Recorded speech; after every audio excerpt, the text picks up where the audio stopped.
যে সম্পত্তি, অগাধ সম্পত্তি আনছেন তানারা, তাহলে কি হলো? তখন ওই মানে রাত্রে স্বপ্ন দেখে ওই রাজা। কি স্বপ্ন দেখে? যে এই রাজা এই যে যে যমুনার তটে বালির পরে এক বাবাজি সাধনা করে, দেখ আমার ছোট মূর্তি, আমাকে সেবা করে, পূজা করে, সেই বাবাজিকে বল, সেই মহাপুরুষকে বল, তোর নৌকা স্পর্শ করলেই আপনিই সব নৌকা চলবে। তখন সেই রাজা দৌড়ই আসে, রাজা এসে তার চরণে পড়ে বলে বাবা তুমি আমার নৌকা স্পর্শ করে দাও, আমার নৌকা আবার চলবে। তখন সেই বাবাজি একদম কাঙ্গালের মতন বেশ, তার আমি কি করবো, আমার কি শক্তি আছে তোমার নৌকা চালানো রাজা? এই যে আমার যে গোপীনাথ, এই সব করতে পারে, এরই তো শক্তি। সেই ছোট ঠাকুরকে কোলে নিয়ে নৌকা যখন ছোয়, সেই নৌকা আবার চলে পূর্বের মতো নৌকা। রাজা আশ্চর্য যে এ কি সাধু মহাত্মার যে শক্তি, কি পাওয়ার তাদের। তখন সেই রাজা বলছে যে এই মানে ভগবানের ব্রজের যে ঠাকুরের এত শক্তি, তার ভক্তর এত শক্তি, তাই আমার এই বাণিজ্যতে যা লাভ হবে না, সেই লাভের ধন দিয়ে আমি এখানে সোনার সিঁড়ি করে দেবো, ওই যমুনার যে তটের সোনার সিঁড়ি বাঁধে দেবো।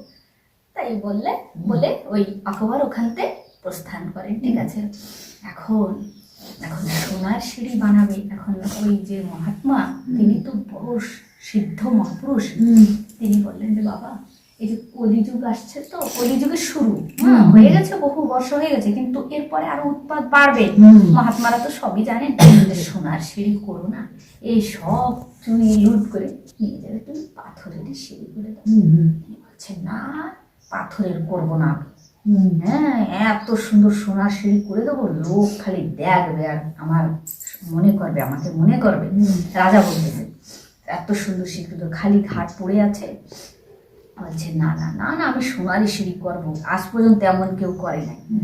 তখন যেই বলে একটা সোনার ইট আনি কেবল পাতাইছে ওখানে যে সোনার সিঁড়ি করবে, তখন সেই শ্রীকৃষ্ণ শ্রীমতী রাধারানীর কৃপায় দেখে মণি মাণিক্যর সিঁড়ি ওখানে আগের থেকেই তৈয়ার রয়েছে, মণি মাণিক্যর সিঁড়ি। তাই দেখে রাজা ভাবতিছে বাবা এই যে যা দিব্য ইন্দ্রনীল মণির যে সিঁড়ি বানানো, এই বিশ্বের আমার সম্পত্তি কি, এই অনন্ত বিশ্বের সম্পত্তি দিয়েও এর এক কণাও বানানোর মানুষের সামর্থ্য নেই। তখন সেই সাধুর চরণে আবার রাজা পড়ে গেলেন, আপনি যা বলছেন তাই, চোর ডাকাইতে সে লুটমার করবে, আমি পাথরের সিঁড়ি করি।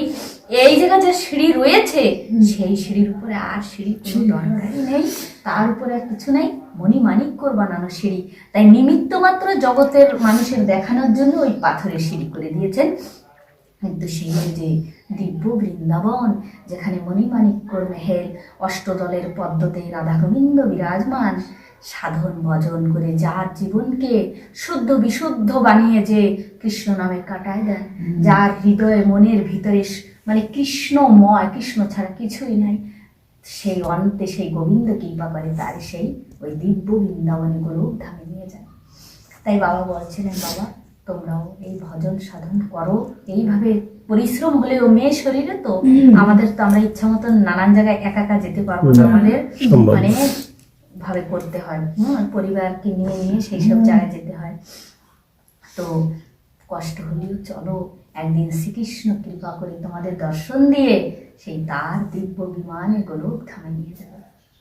আর বাবাও একটা লীলা, আমার বাবারও মানে দেহতে একটা লীলার মতন, এই যে আপনি যেমন সুস্থ হেঁটে চলে বেড়ান তেমনই একদম। শেষে যখন আমরা এই লকডাউনের পরে, লকডাউনে এখানেই 2 বছর মতন থাকা, কি করে যাবো, চতুর্দিকে রোগ ব্যাধি, তখন ঘরেই গ্রামেই থেকে গেছিলাম। হ্যাঁ, বৃন্দাবনে মেজদাদা থাকেন, ওনারা ওখানেই ছিলেন। এখন 2 বছর পরে যখন যাব, বাবা ব্যস্ত হচ্ছে টিকিটের জন্য, মানে বলতেছে আমি তাড়াতাড়ি যাবো, ব্রজে তাড়াতাড়ি আমার যেতে হবে। যাওয়ার পরে এখন আমাকে তুলসীতলায় বসে ঘরে গ্রামে আমি বলতেছে আমি না একটু মুখ মানে মলিন হেরেছি, বাবার শরীর একটু অসুস্থ, হালকা অসুস্থ, কিন্তু হাঁটে চলে পুরো একদম, খায় গীতা পড়ে, ওই সেই ধ্যান সমাধি লাগায় বসে বসে ধ্যান করে কৃষ্ণ খায়। বলছে কি বাবা এই যে আমার উড়িষ্যাও লাস্ট, আর ওই তোমার ওই বৃন্দাবনও লাস্ট, আর এই ট্রেনও লাস্ট। আমি বললাম কেন বাবা? কয় এইবার তুমি গোলক ধামে চলে যাবো বাবা। তখন আমি বলছি কি বাবা তুমি আমাদের ছেড়ে গোলকে চলে যাবা? তখন আমার তো মুখটা হয়ে গেছে, কেন কি আমাদের দেখেন সংসার করলে তো স্বামী ছেলে মেয়ের প্রতি কিন্তু মায়া হয়ে যায়। আমাদের কিন্তু বিবাহ হয় না, আমাদের মনটা সেই বাবার চরণে থেকে গেছে, আমাদের সংসারই হয় না, মনও বাটে নাই, ভাগ ভাগ হয় নাই। গোবিন্দকে দেখাইছে সেই শ্রীকৃষ্ণ আর গুরু রূপে পিতা, তাই তাই সে আমি একটু মন মলিন হয়েছে। তখন বাবা বলছে, মুখটা ধরে বলতেছে, তোমরা দুঃখ করো না, একদিন শ্রীকৃষ্ণ তোমাদেরও সেই গোলক ধামে নেবে। ঠাকুরের এই ভজন করে এই পথে পবিত্র মনে চলে যাও। তখন আমি এই শুনে তারপরে সেই গাড়িতে আমাদের সময় হলো, বসলাম, আমাদের স্করপিও আছে, ওই গাড়িতেই আমরা রায়পুরের থেকে আসা যাওয়া করি। হ্যাঁ, তখন সেই গাড়িতে বসলাম, বসে তারপর তো বাবা দেখলাম এদের আবার রায়পুরে ঘর আছে, আমাদের রুম টুম সব আছে, ওই জায়গায় গোপালের ভোগ লাগে, কেউ ব্যবহার করে না, গোপালেরই সব। তখন ওই রুমে আমরা রাত্রে থাকলাম। বাবা দেখি ঘুমের ঘরে রায় ভোর খালি গীতার শ্লোক একের পরে এক বলে যাচ্ছে ঘুমে, এদিকে দেখা যাচ্ছে ঘুম, নিঃশ্বাস নিচ্ছে। আমি জাগিয়ে রয়েছি রাত ভোর, বাবা আমার পাশে শুয়ে রয়েছে, আর আমি শুয়ে শুয়ে বাবার মুখে গীতার শ্লোকগুলো শুনি। তখন শুক্রবারের সকালবেলা ট্রেন, সকালে আমরা ট্রেনে উঠে গেলাম, শনিবারে পৌঁছে গেলাম সকালে ব্রজধামে। সোমবারে বাবার একটু ব্যাংকের কি সিগনেচার বগেরা ছিলেন, কেন কি উনি তো মানে একটু, আমরা তো তখন আমি অল্প বয়স আমার, তখন আমি বাবা বলতেছি, দাদাকে বলতেছি আমার যা সিগনেচার বাকি আছে চল আমার আজকেই করাই নিয়ে।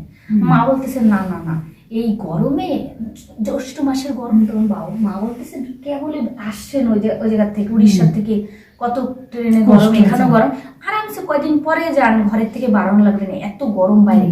বাবা বলতেছে না আমি আজকেই যাবো। তখন ওই সোমবারে 10টার সময় গিয়ে ব্যাংকে দুটো একটা কি সিগনেচার করা ছিল জানি আমি বিষয়, ওটা করে আসলে মঙ্গলবারে 8:45 এই ধ্যানস্থ বসে দেহত্যাগ করে গোলকে দিব্যধামে চলে গেছে। পুরো অমৃত যোগ, উত্তরায়ণ সব দিব্য সময় পঞ্চিকা দেখছে, আমাদের গ্রামের এক দাদু আছে, বলছে এইখানে দেহত্যাগ করলে আর এই মায়ার জন্ম মৃত্যু সংসারে সে আসে না। আমাকে সব বলেই গেছে আমি গোলকেই চলে যাব। সেই জায়গায় কৃষ্ণ আমার কইবার নিতে আসছে বিমান নিয়ে, কিন্তু আমি তোমাদের দিকে তাকায় যাই নাই। তোমরা যে তার কথা প্রচার করো, তার কথা বলো, তিনি যে কত সুখ পায়, তোমাদের মুখে বিশুদ্ধ ভাগবত, তোমরা যে প্রেমে ডুবে কাঁদে তার নাম করো। তখন বাবা বলছে তাই জন্য আমি যাই নাই এতদিন, কিন্তু বাবা এখন আমার যেতেই হবে, তোমাদের সাথে। তখন আমি কাঁদতে পড়ছি যে তুমি চলেই যাবা, তার 2 দিন আগে। তখন বাবা বলছে যাবো তো কি হয়েছে, কিন্তু তোমার সাথে সব সময় আমি তোমার ছায়ার মতন থাকবো। হ্যাঁ, আর ছায়ার মতন থাকে তোমার সাথে থাকে এই যে জগতে যত ভাগবত প্রচার আমি করাবো তোমার। তখন বলছে বাবা তুমি এই যে রক্ত মাংসের শরীর, এটা কিন্তু আমি নয়, এটা তোমার বাইরের ঘর, এটা তো এই জায়গায় থেকে যাবে। তখন তার সেই দিব্যরূপ আমাকে কৃপা করে তিনি অনুভব করাইছেন। এই যে আমি কৃষ্ণ 2 হাত উঁচা করে গৌরাঙ্গর মতন দিব্য জ্যোতির্ময় স্বরূপ সাধন করলে এই স্বরূপ দান করেন ভগবান। একে বলে দিব্য দেহ, চিন্ময় দেহ। 2 হাত গৌরাঙ্গর মতন 2 হাত উঁচা করে, চোখ পদ্ম ফুলের মতন টানা টানা, মুখে অনন্ত মুখে মিষ্টি হাসি। আমি বাবার চরণে পড়ে গেছি, বাবা তুমি আমার মাতা, তুমি আমার পিতা, তুমি আমার গুরু, তুমি আমার ভগবান, তুমি আমার রাধা কৃষ্ণ। মাথায় হাত রাখছে, কান্দিস না, শোক করবি না, তোর সাথে আমি সব সময় রাধা কৃষ্ণ সব সময়। কেন যে সম্পূর্ণ নিজের দিয়ে দেয়, আমরা তো দিয়ে দিচ্ছি, ঝাঁপ দিছি এই জীবনে, আমাদের ভালো হইলেও গোবিন্দ, মন্দ হইলেও গোবিন্দ। তাই যে আমাকে সম্পূর্ণ দিয়ে দেয় না, আমি তার পালন করি, রক্ষণ করি, তার পালন পোষণ গীতায় আছে না, যোগক্ষেমম বলছে, আমি তার পালন করি, যোগক্ষেমম করি। তাই ওই রূপ দেখায় বলছে এই রূপেই তোর হৃদয়ে বসে থাকবো, তোর সাথে আমি। হ্যাঁ, আমি তাই বলে সেই গোলকেও গেছে, আবার আমার সাথেও সব সময়। তিনি তো ভগবান স্বরূপ প্রাপ্ত হয়ে গেছে সাধনা করে করে। গোবিন্দ বলছেন যে আমার সাধনা করে সে আমার সমান হয়ে যায়। আমি নিজের সমান তাকে বানিয়ে নিই, পারোর জন্যই লোহা স্পর্শ করে সোনা বানায় দেয়। পারস পাথরের গুণ, লোহা স্পর্শ করলে সেই লোহাকে তিনি সোনা বানায় দেবে, জানেন তো। তাই সেই জন্য আর কি আছে, দেখেন গুরু সবসময় সাথে দিব্য দেহ নিয়ে সবসময় আমাদের শিশুর মতো আমাদের জীবন। আমি তো সবসময় শিশু হয়ে তার চরণে পড়ে থাকি। সবসময় তিনি পথ প্রদর্শন করার, তিনি এই হৃদয়ে থেকে ভাগবত কথা বলেন, তিনি সব। আমি তো যন্ত্র, আর তিনি যন্ত্র যেমন চালায় আমি তেমনই চলি। এই হচ্ছে সার গোলকধাম। আমি আশা করি এই প্রেম ভক্তিতে থাকুক, আর এই জীব জগতের সব জীবই যারা এই গোবিন্দর দিকে যাদের মন, সবাই সেই গোবিন্দর চরণ প্রাপ্ত করুক, মানব ধন্য হোক। কেন কি বাবা মা একটা ফল পালে ভাবে কি এত সুন্দর মিষ্টি ফল পেয়েছি, আমি একা খাবো না, আমার ছেলে মেয়েদের দিয়ে, সবাইকে দিয়ে, পরিবারদের দিয়ে খাবো। তাই ভগবানের ভক্ত ভাবে কি আমি পরম সুখ পাচ্ছি, আরো 10 জন পাক। তাই তাদের এই থাকে না যে আমার ছেলে মেয়ে ব্যাক, নাহলে আমার বাবার কি দরকার বলেন। নিজের ঘরের কাঠ, কেরোসিন তেল সব নিয়ে নিয়ে গ্রামে গিয়ে পাঠ করতে নিয়ে উদয়পুরে, আমার মনে আছে বাবা কাঠ রেডি করছে।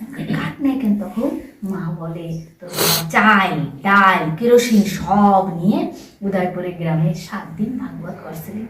তারপরে লাস্টে ওনারা হয়ে গেছে যে আরে এত সুন্দর কথা বললেন, আবার আমাদের কিচ্ছু নেয় না, আমাদের অন্ন সেবা করে নাই, তারা কোনো কষ্ট দেয় নাই। তখন বলছে আর রান্ধেন না, আমাদের আর মানে লজ্জিত করেন না। 3-4 দিন পরে রান্না করায় ওই যা 3-4 জন ছিলেন তাদের ওই প্রসাদ পাতেন, 7 দিন পাঠ করছে। তা আমার বাবা প্রথমে অনেক কষ্ট করে গ্রামে গ্রামে কোনোদিন মানে আমাদের তো এখন খরচা, তাই এইসব পয়সা নিতে হয়। একটা আশ্রম আছে আমার, রাধা গোবিন্দ বড় মন্দির সেবা, 2-4 জন পরিবারের থাকে তারা। আমার মেজদার বড় বিজনেস, কিন্তু বাবার কথায় যে বোনদের তোরই দেখতে হবে, সব ফেলাইতে সেই দাদা চলে গেছে। বউ মানে বৌদি আছেন আর একটা ছেলে, 3 জন ওনারা, আর মা। তাই সব ফেলাইতে তো তাদের তো পাশ পোষণ এই ভাগবতের দ্বারাই হয়। যা কিছু আমাদের জীবনটাই পুরো সেবা।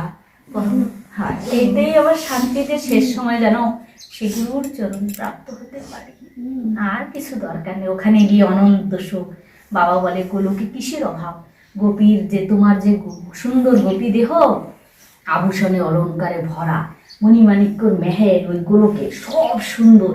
মানুষ পৃথিবীতে অত সুখ জোগাড় করতে পারবে না যেই সুখ ওখানে ভরা। তাই বলছে গীতায়, জমলব্ধা চাপরং লাভ মন্নতে নাধিকম তত যস্মিন স্থিত দুঃখে ন গরুর অবিনবী চলতে। একটা মাছ পুকুরে থাকলে ওই ছোটই একটা পুকুর, ওই ঘুরে, কিন্তু ওই মাছের জলের তৃপ্তি কখন মানে পূর্ণ হয়ে যায়, যখন ওই মাছ সমুদ্রের আশ্রয় পায়। সমুদ্র কুল কিনারা নাই, তাই পুকুরের জলের অভাব থাকে, মানে পার আছে চারিদিকে, কিন্তু সমুদ্রের কুল কিনারা নাই। তাই সমুদ্রতে মাছ গেলে ওর আর কোনো অভাব থাকে না, যত জলের মধ্যে খেলে ধুলে আনন্দ করে বেড়ায়। তাই এই জীব ক্ষুদ্র সংসারে তৃপ্ত হতে পারে না, সবসময় অতৃপ্ত। পরিপূর্ণ আনন্দ ওই প্রেম সাগরে, প্রেম জগতে পৌঁছলি জীব পরম শান্তি লাভ করে, তার সমস্ত আশা পূর্ণ হয়, আর মনে জীবের আশা থাকে না। আমাদের যেরকম আশা থাকে না, এইটা হলে হতো, ওইটা হলো হতো, হ্যাঁ আজকে এইটা নাই, আমার এইটা দরকার, কালকে বলে না এইটা হলে আমার হতো, হ্যাঁ এই যে আশা, এই যে কামনা, এই কামনা তৃপ্তি সেই প্রেম সাগরে পৌঁছলেই হয়ে যায়, আর তার খুবই থাকে না। তাই দেখেন কত মধুময় তার এই পথ, এই ভক্তির পথ। হ্যাঁ আপনারাও করেন, দেখেন শরীর দূর থাকা দূর না, মনে মনে মিলিয়ে গেলে না, আপনারও মন গোবিন্দর দিকে, আমারও মন গোবিন্দ, আমরা একই আমরা নৌকায় আছি, বুঝছেন। শরীর দূর, কিন্তু মনে মনে এক হয়ে গেলে শরীরের দূরের কোনো দাম নেই, বুঝছেন। তাইলে আর কি বলবো, খুব আনন্দ লাগছে। যতদিন একটু সৎসঙ্গ হলো, আপনি এত কথাও বলতাম না। আমার বাবা, আমার গুরুদেব আপনার এই গৃহে আসছেন, এখানে সপ্তদোষ নিবাস করে আপনাদের গ্রামে ভাগবত কথা বলেছেন, এই জায়গা আমার জন্য অতি বন্দনীয়। তাই মন করলো যে যাই, গিয়ে একটু আপনাদের কাছে বসে আমার পরম শান্তি। এনাকে আমি